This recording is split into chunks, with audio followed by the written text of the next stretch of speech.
Last weekend, Idaho State welcomed back a historic group to Reed Gym as members of the 1976-77 Elite Eight team returned to be honored at halftime of the men's basketball game against Idaho on January 14th.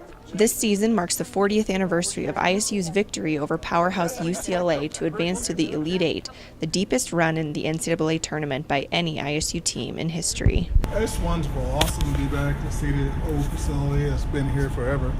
And then, to see the friends, that been 40 years since I've seen some of these guys. So it's nice to be back. And then get to see the new family, the new players and the new coaches and, all the great things that's gone on here. The weekend began Friday evening with a private event for the team, starting with an address by current head coach Bill Evans, a locker room tour, and the team's induction into the Ring of Honor.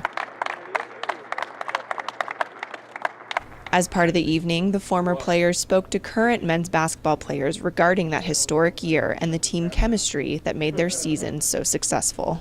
I mean, that's the big thing is just reminiscing about all the things we went through, and as a team, everybody remembers the UCLA game, but they don't remember all the wind sprints we ran and the up and down the stairs and the kids didn't get to go home for Christmas because we had to do 2-day practices and reading over it used to be called Delmers.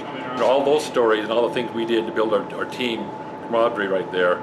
It's those stories that mean a lot to you besides what we accomplished in the end. Along with Thompson and Hayes, former players Brand Robinson, Jeff Cook, and Stan Kloss also returned, in addition to Jim Larry Killingsworth and Phyllis Redant, children of the late former head coach Jim Killingsworth, as well as former sports information director Glenn Alford and former assistant coach Charlie Fensky. All were honored at halftime of the men's basketball game Saturday evening. They were special, and the one Coach Killingsworth had extremely high expectations for them on and off the court, and the number of graduates, what they've done is really cool. They were special people. The way you see them today, that's basically the way they were 40 years ago.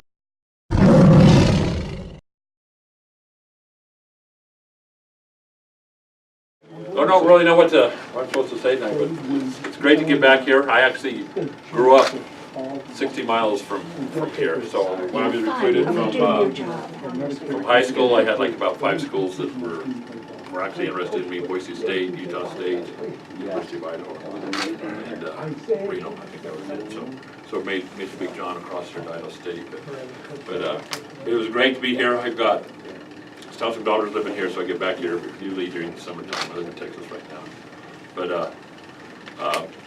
back, we remember the Idaho State days just from all the fun that we had, and the fact that we accomplished what we accomplished was great. But even if we hadn't accomplished what we accomplished, these guys are still fantastic teammates. We lose touch, 6-7, we got social media now and everything, but just the experience in college is it's unbelievable what you can get with your teammates and the things that you join up there. So Jeff, I know, played 10 years in the NBA. I had a chance to play in the NBA for 5 or 6 years and overseas and that. And you get to know a lot of guys and get a good fraternity there, but there's still something about those college days that's really important to us as well. So I called my mom. I said, "Mom, I think I made a mistake.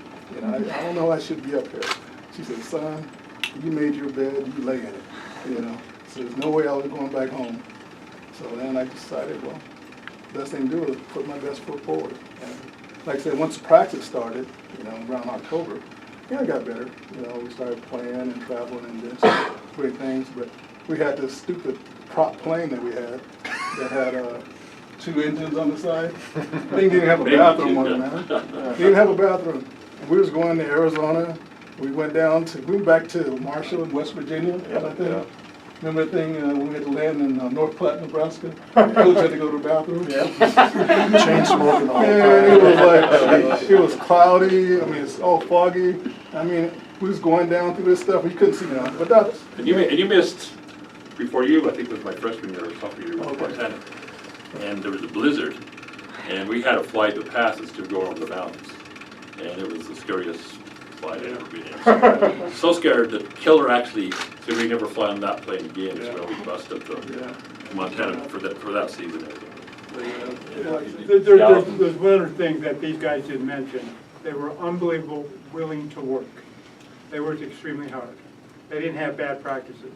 They worked hard. They worked after practice. Well, that's because the 220 track was down all the time.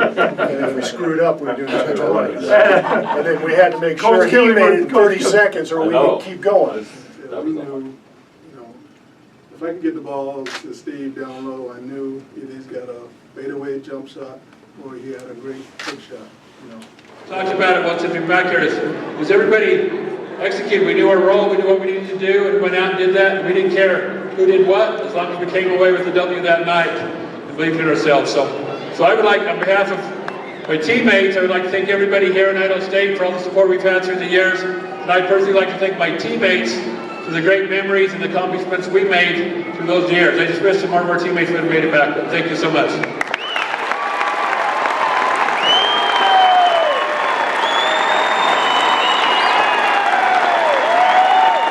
Ladies and gentlemen,